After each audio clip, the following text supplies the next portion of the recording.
జంతు సంక్షేమం కోసం పోరాడే క్రీడాకారుడు డాక్టర్ పుణ్యమూర్తి నటేశన్. పద్మశ్రీ 2026. తంజావూరు జిల్లాలోని వల్లం అనే అందమైన గ్రామం ఉంది. 1960లలో ఒక వ్యవసాయ కుటుంబంలో ఒక బాలుడు పెరిగాడు. అతనికి స్పోర్ట్స్ అంటే ఎంతో ఇష్టం.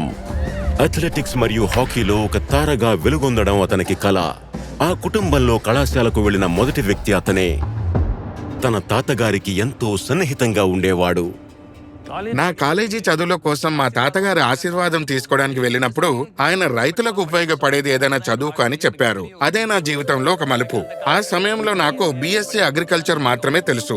పశువైద్య శాస్త్రం గురించి ఏమీ తెలియదు. నా స్నేహితుడు తోటి విద్యార్థి వీరపాండ్యన్ నాకు పశువైద్య శాస్త్రాన్ని పరిచయం చేశాడు. 1970ల మధ్యలో యువ పుణ్యమూర్తి మద్రాసు వెటనరీ కాలేజీలో చేరారు. అతను విద్యాపరంగానే కాకుండా వరుసగా 2 ఏళ్ల పాటు కళాశాల క్రీడల ఛాంపియన్గా కూడా నిలిచారు. కొన్నేళ్ల తరువాత ఆయన ఎరోడ్లోని కృషి విజ్ఞాన్ కేంద్రంలో సేవలందించారు. అక్కడ జరిగిన ఒక సంఘటన ఆయన ఆలోచన ధోరణిని మార్చింది. నేను ఈ రోడ్లో ఒక యువ దంపతులు నడుపుతున్న కోళ్ల ఫారానికి వెళ్ళాను. అక్కడ కోళ్లు ఆరోగ్యంగా సరిగ్గా తింటూ కనిపించాయి, కానీ గుడ్లు పెట్టలేదు. రికార్డుల ప్రకారం కోళ్లు చిన్నగా ఉన్నప్పుడు వాటికి కాక్సోడియాసిస్ అనే పరాన్నజీవి వ్యాధికి మందు ఇచ్చారు. సల్ఫోనమైడ్ అనే ఈ మందును వాటికి 10 వారాల పాటు నిరంతరంగా ఇవ్వడం వల్ల అది వాటి ఫలదీకరణపై నేరుగా ప్రభావం చూపింది. ఫలితంగా గుడ్లు పెట్టలేదు. భవిష్యత్తు కోసం మనం యాంటీబయాటిక్స్ ను కాపాడుకోవాలంటే వాటిని తెలివిగా వాడాలి అనే విషయం నాకు అర్థమైంది.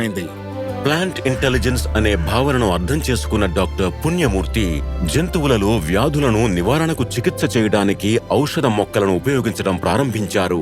ఈ విధంగా ఆయన ప్రకృతిలోని పదార్థాలను ఉపయోగించి చేసే పశువైద్య సంరక్షణ ఆయన ఎథ్నో వెటర్నరీని రూపొందించి ధృవీకరించారు. పశువుల యజమానులకు మాస్టిటిస్ అనేది ఒక ముఖ్యమైన ఖర్చుతో కూడుకున్న వ్యాధి.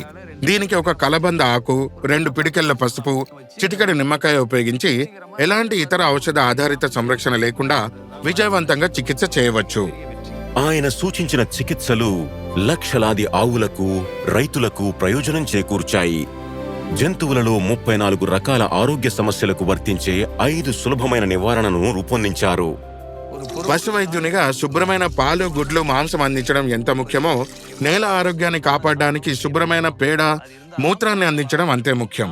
భవిష్యత్తు కోసం యాంటీబయాటిక్స్ ను సంరక్షించడం కూడా అంతే ముఖ్యం. ఎథ్నో వెటర్నరీ మెడిసిన్ ద్వారా యాంటీబయాటిక్స్ ను సంరక్షిస్తాము. డాక్టర్ పుణ్యమూర్తి పరిశోధన ఫలితాలన్నీ ఉచితంగా అందుబాటులో ఉన్నాయి. నేషనల్ డైరీ డెవలప్మెంట్ బోర్డు లక్షలాది రైతులకు ఆయన సేవలను అందించింది. దీనివల్ల వారు ఎంతో ప్రయోజనం పొందారు. మనసులో నేను ఒక క్రీడాకారుణ్ణి, అందుకే నా పనిని నేను ఇష్టంతో చేస్తాను. డాక్టర్ పుణ్యమూర్తి నటేశన్, పద్మశ్రీ 2026.